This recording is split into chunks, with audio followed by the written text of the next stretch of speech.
Some 3,500 unused Gulf of Mexico oil wells must be plugged.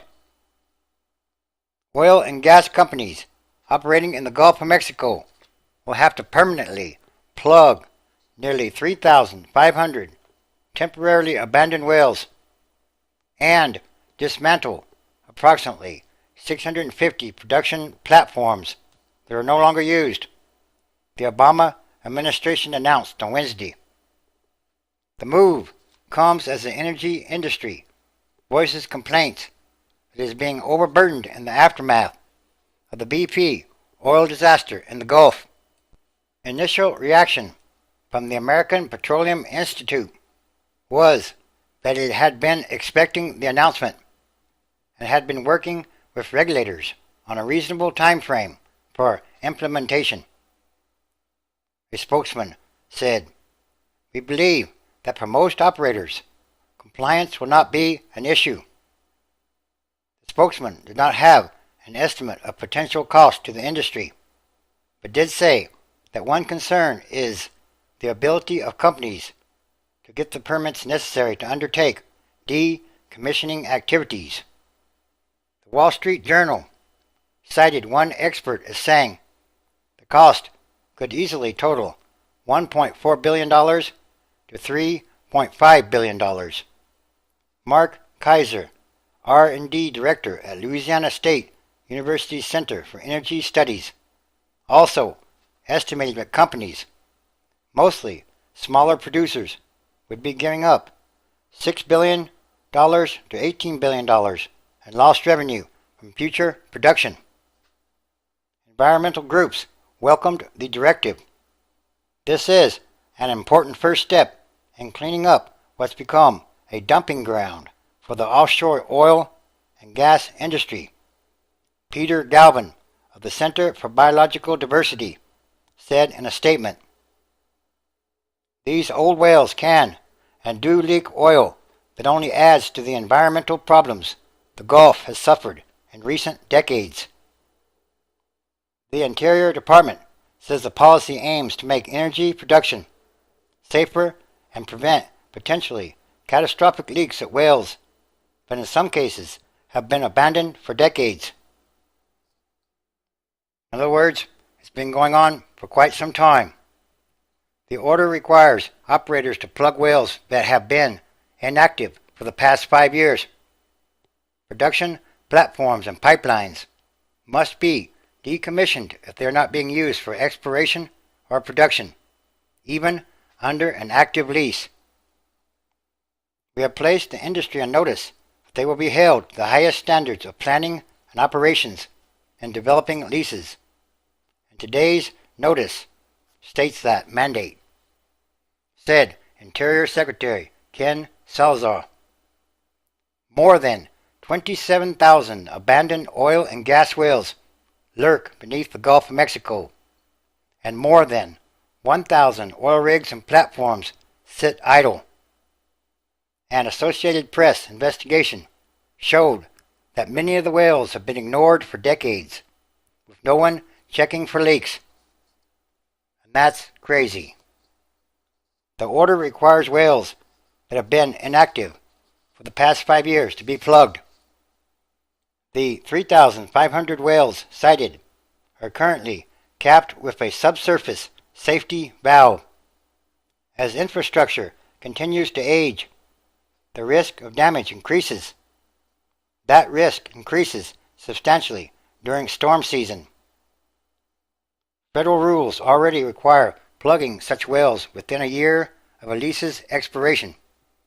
But energy producers have historically said such idle iron might one day be used again to support other active wells located in the same lease area, and were therefore reluctant to plug wells and remove infrastructure until they had to meet the government's final decommissioning requirements. The new directive clarifies the regulation and mandates that any well that has not been used during the past 5 years for exploration or production must be plugged, and associated production platforms and pipelines must be decommissioned if no longer involved with exploration or production activities. Companies will have 120 days to submit a company-wide plan for decommissioning these faculties and whales. So, in other words, safety first. These structures are not producing resources or creating jobs by just sitting there, and the risk of leaking abandoned rigs is something we've overlooked long enough, said Chairman of a House Subcommittee on National Parks and Public Lands. This announcement should put thousands of Gulf laborers back to work in short order, cleaning up the Gulf and opening up new opportunities. The Associated Press investigation in July found that approximately 50,000 whales have been drilled in the Gulf over the past 6 decades, with about 23,500 permanently abandoned. Another 3,500 are classified by federal regulators as temporarily abandoned, with sealing procedures that are not as stringent as those for permanent closures. Some of the temporarily abandoned whales have been left that way since the 1950s, without the full safeguards of permanent abandonment. Petroleum engineers say that even in properly sealed whales, the cement plugs can fail over time, and the metal casing that lines the whales can rust. Even depleted production whales can re-pressurize over time and spill oil if their sealings fail. On Tuesday, the U.S. oil and gas industry voiced complaints about an administration plan to double fees charged for inspections of offshore operations. The oil and gas industry contributes billions of dollars to the U.S. government in royalty payments, taxes, and other fees. The White House asked Congress late Monday to approve the higher inspection fees as part of a request for $80 million in new spending for the agency that oversees offshore drilling. The proposal would more than double the amount collected from oil and gas companies to $45 million next year, from about $20 million this year. Congress recently approved $29 million in emergency spending to hire hundreds of new offshore drilling inspectors and take other steps to improve the drilling agency. No new inspectors have been hired yet, and officials are conducting a full court press to find and hire qualified inspectors to bolster the 60 or so inspectors now responsible for the approximately 3,500 drilling rigs and platforms in the Gulf of Mexico. Yes, it's about time. Actually, they should have taken these steps a long time ago. And again, the Deepwater Horizon oil spill is a physical manifestation of the Book of Revelation. In other words, the Book of Revelation is also a warning. Again, Revelation chapter 16, verse 3. And the second angel poured out his vial upon the sea, and it became as the blood of a dead man, and every living soul died in the sea. 4.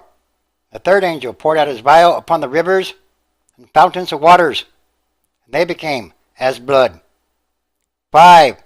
And I heard the angel of the waters say, Thou art righteous, O Lord, which art, and was, and shall be, because thou hast judged thus. 6.